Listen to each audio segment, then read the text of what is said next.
This is what we have done in 10 years.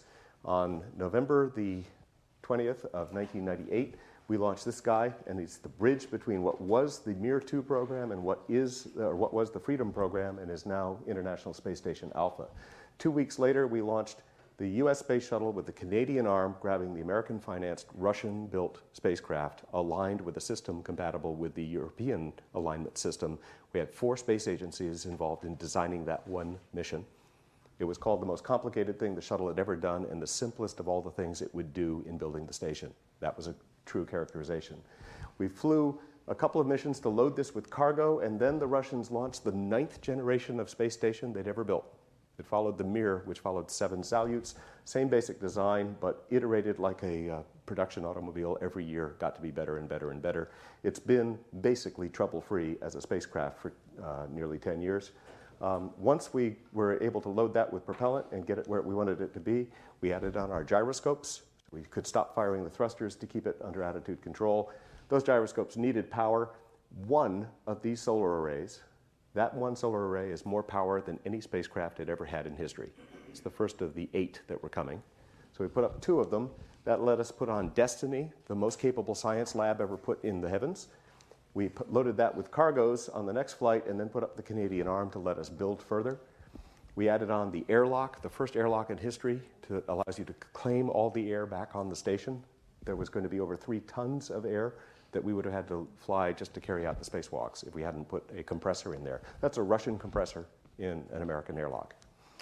We added on that truss segment that you saw the crew floating over in the pool. Okay, that's one flight. Okay, that's $500 million of taxpayer money to get that one piece up. We built out the starboard side, we built out the port side, and this is when Columbia happened.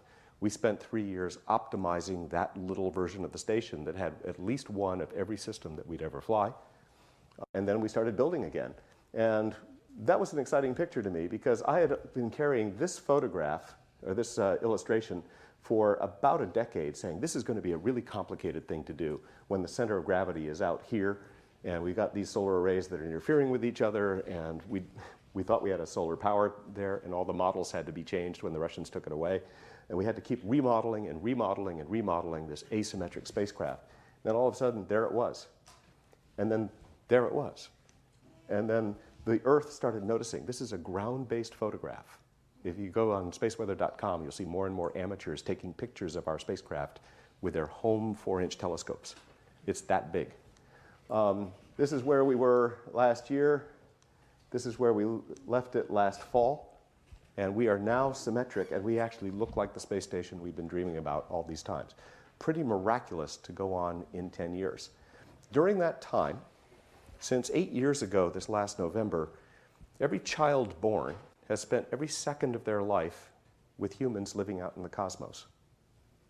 They are a spacefaring species because of you. Think about it.